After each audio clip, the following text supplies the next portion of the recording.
You are listening to How to Get Over Your Ex, episode number 186, Overcoming I Don't Matter After a Breakup or Divorce.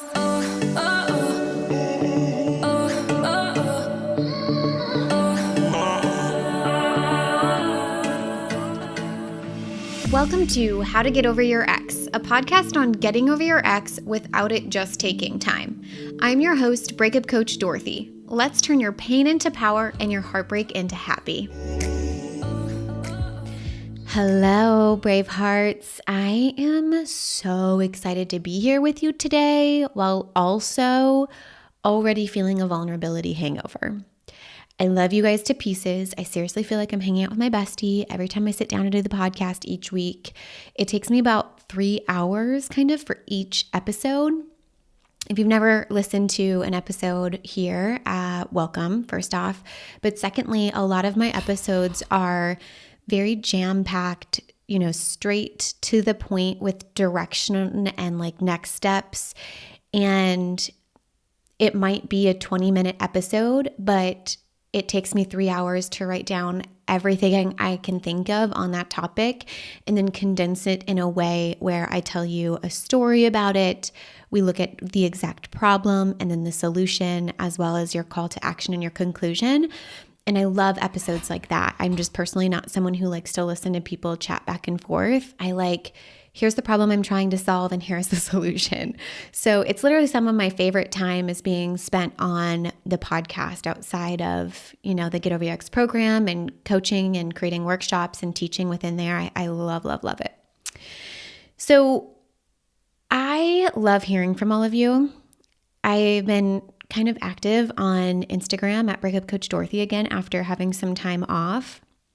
And you guys come hang out with me over there, and it's super fun to hear from you, and you're coming up with amazing podcast episode ideas and sending them my way, and I just really appreciate it. And I appreciate you and all of your kind words and the time that you take to come say hi and tell me how much you are loving the podcast and all the progress that you're making. So this week is really special. It is my birthday. If you're listening to this on Monday, May 1st, it'll be my birthday on Wednesday, May 3rd. And I'm a Taurus. I'm a Taurus rising and a Taurus sun. So Taurus through and through, baby. And here's the thing, guys. I'm feeling super vulnerable, very exposed. I know that I'm choosing to do this for myself. Like I'm doing this. No one's forcing me to share this information. But I'm not going to lie, it's going to be heavy. But I really feel like we need to talk about it because I've never really addressed this topic as directly as I'm about to in such a vulnerable way. And I want to preface by saying, please, please, please don't take this out of context. I am sharing my own personal journey about something that is really scary for me to talk about openly. And I just hope for those listening who begin to listen and then realize they maybe don't want to listen anymore, please simply hit the stop button. I'm not forcing you to listen to this episode. Please don't be mean. If you don't like what I'm talking about, I love you and that is totally fine. You do not have to take my advice. I'm just here to share with the world for those who want the help in the way that I can give it. And if I'm not for you, I totally understand that and I get that, and I'm not for everyone.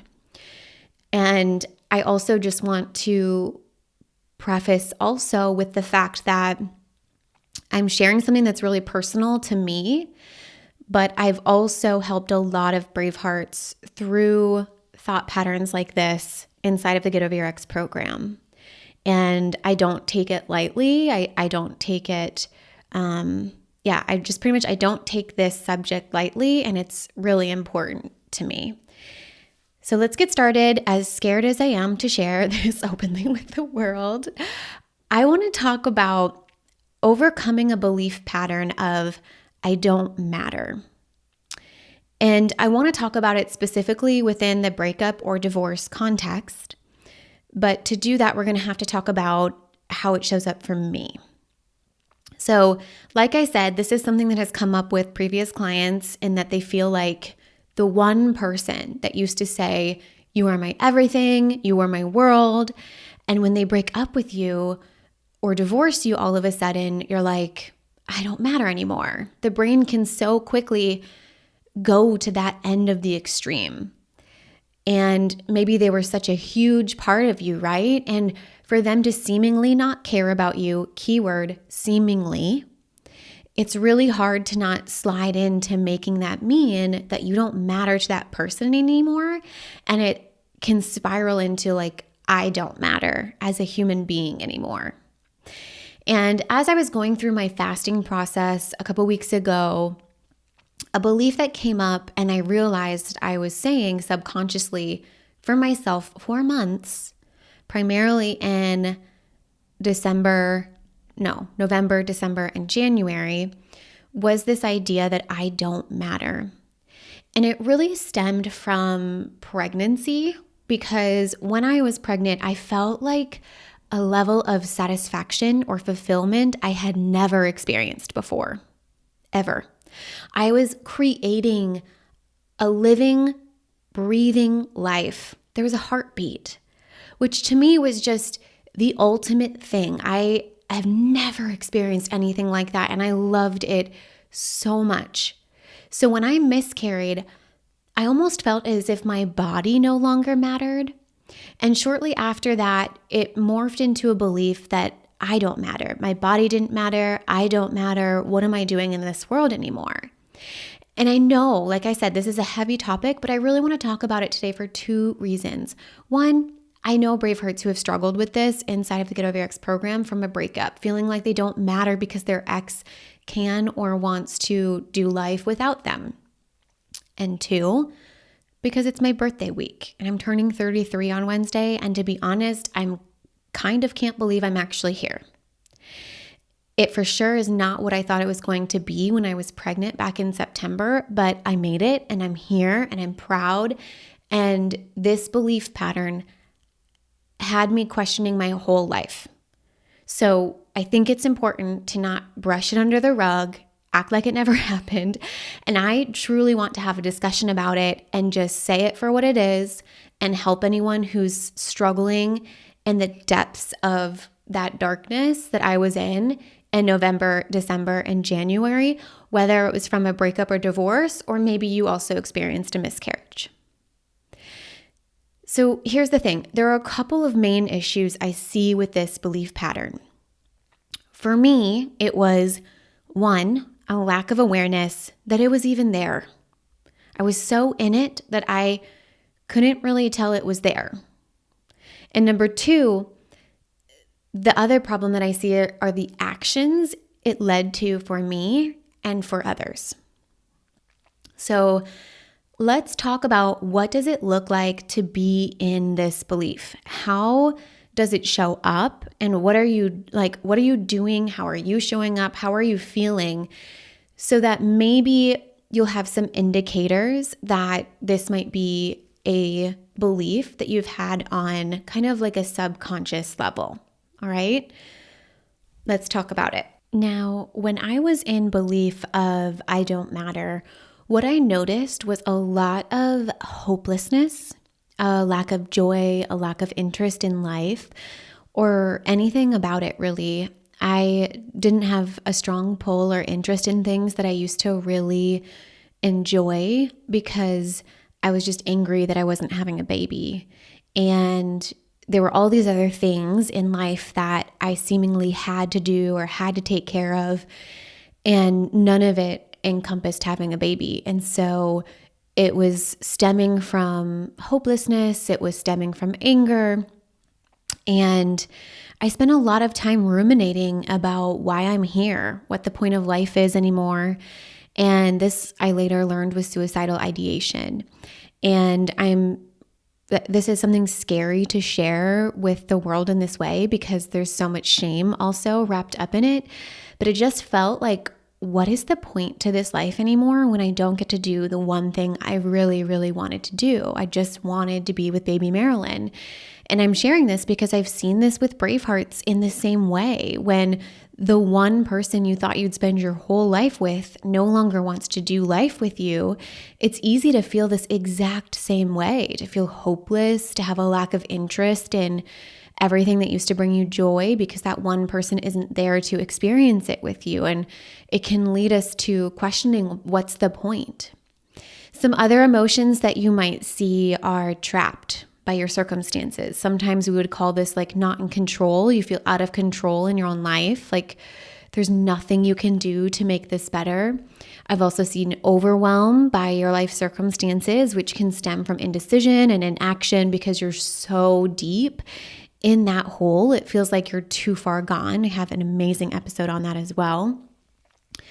So when we can see the emotions and the actions associated to the belief pattern of I don't matter, I want you to think about what happens when you wake up to this idea that perhaps this has been on repeat in your mind and your body for months, years, weeks, days. What do we do about it? And I can tell you one thing that changed everything for me was just the pure fact of waking up to the reality that that one belief was playing in my mind. That was the cause of so much of my suffering, and not in a way of self-blame or I should know better, but just from a place of, girl, you have been through it, but that doesn't mean you have to keep choosing that story. Just waking up to the reality that I got to choose differently, I got to choose a different story that day, made me cry with gratitude. Like there's nothing wrong with me. I'm just having thoughts that are creating a weird human experience, and I'd like to have a different one now. And seeing that that was in my choice or that was in my control, no circumstance had to be different in my current reality to choose differently that day. And that was a beautiful thing. The thing you don't want to do in this situation is try to go from I don't matter to I matter. Or at least for me, I wasn't trying to make that jump. I wasn't there yet, but I loved the idea of adding I'm simply thinking, or I'm just thinking, or I'm thinking in front of my thought to put more space between myself and that thought. It made me the observer of my thought, I don't matter, instead of being the thought, which was so helpful for me. So instead of I don't matter, I would notice the thought and say, I'm just thinking that I don't matter. And just that space, that little tiny space in between that provided me so much relief and so much freedom. It wiggled it loose enough to make room for me to just be with something, to see it and not feel urgency to do anything about it.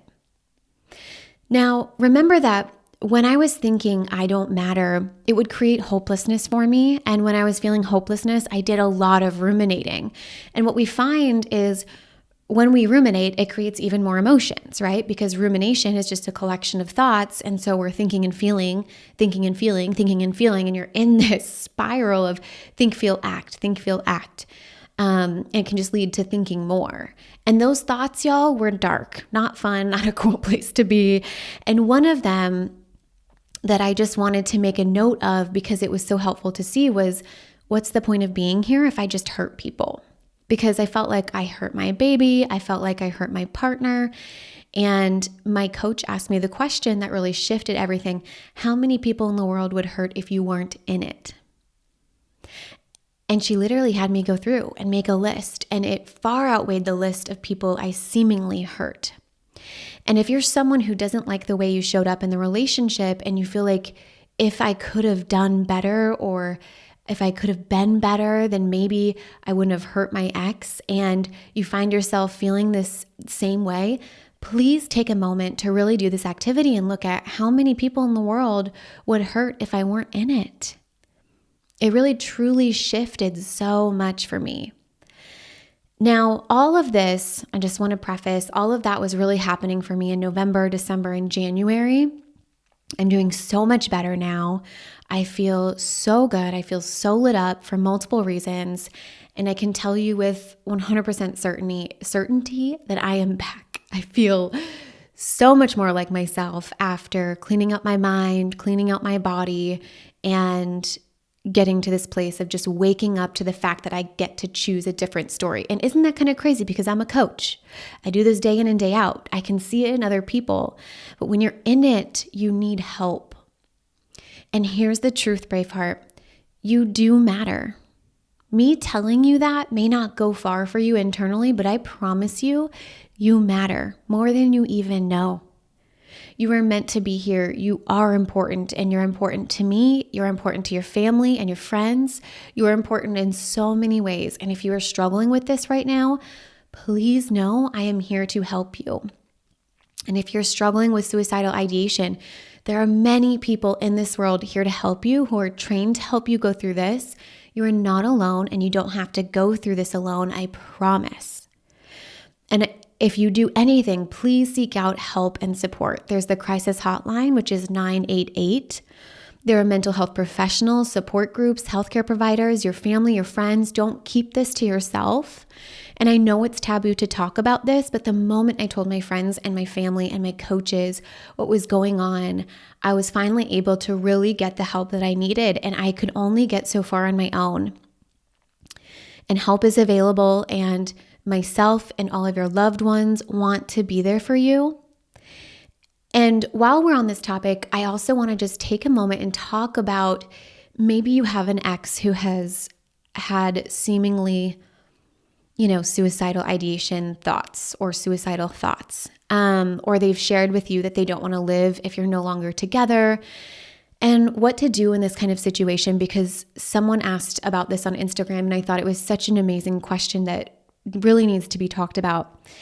The best thing you can do in this situation is really empathize with them. They are seen, they are supported, they are not alone. You may not agree with them, but you can empathize with that feeling that we're describing here. And from there, you need to also let them know that you can't be the one who's there for them during this time. But give them all these other resources. They have plenty of other resources. Have them talk to their family members or a trusted friend. Call the hotline. I am personally someone who's pretty direct. So when someone is skirting around the issue, I'm quick to say, are you actively thinking about ending your life? I'd like to help you get, the proper help with that if it's the case. And I'm here for you, and I want to be here for you. And if your ex is being direct in a way of saying, I'm going to end my life because we are breaking up or something to that degree, I would absolutely let someone else know, close to them, know that you are worried about them and they need some additional support and help, and that you cannot be the person, or else you're just enabling them. Now, if you are the one struggling with suicidal ideation or thoughts, your ex cannot be the person you go to. You need to seek support outside of them, or at the very least, they can't be the only person you share this with. Now, if you find that you've been telling yourself, I don't matter because of your breakup or divorce, here are 4 steps I want you to take. The first one is awareness. Be aware of this for yourself. I've given you feelings you might be experiencing, actions you might find yourself participating in that may be indicators that this could be a belief playing out in your mind. 2, don't try to jump into I do matter directly from this place of I don't matter. Create some space between you and your thought by telling yourself I'm thinking I don't matter. And the key word there, right, is thinking. Number 3, ask for help. Tell trusted individuals like your friends, your family, your therapist, your coach, your healthcare provider, a person at the dog park, because I ended up speaking to someone who's just very kind to me at the dog park about how much I was struggling. And she's been so great about calling me and checking in. And it felt like a safe space because she was an objective person. She wasn't someone that knew me from my podcast. She wasn't someone who knew me as a friend or a family member, but she just knew me from the dog park, and it felt like a safe place to share that with her. Number 4, begin to look for and find the small and big ways you do matter in the world. Begin to make a difference in random people's lives. I just started, one of my favorite things that really helped me through this journey was being what felt like overly nice to other people in the world, like in real life, doing and giving anything I possibly could, providing help in any way that I possibly could, started giving me small glimpses of how I can make a difference in this world, even though I have already made a tremendous difference in a lot of ways. And I can see that and I can acknowledge that. But when I was in it, you guys, I was in it, right? All right, my brave hearts, I love you so much. You matter to me. I'm so unbelievably grateful to share life with you in this way, to be vulnerable with you. I want to say thank you to my longtime listeners and thank you for the new listeners. Welcome. I promise you, if you listen to this podcast, you will build a bigger and better life than the one that you had with your ex. So thank you for tuning in today's episode, Brave Hearts. If you found this episode helpful, please share it with someone who needs to hear it. Don't forget to subscribe to the How to Get Over Your Ex podcast for more episodes like this. And if you found any of our episodes helpful, we'd love a written review on the Apple Podcast app to help other heartbroken humans turn their pain into power and their heartbreak into happy. If you're loving the How to Get Over Your Ex podcast and you want to learn how to get over your ex in 3 months or less to build a life better than the one you thought you had with your ex, I would like to personally invite you to my next group course where we take everything you've learned here on the podcast and apply it to your life. Come check it out at www.lifecoachdorothy.com.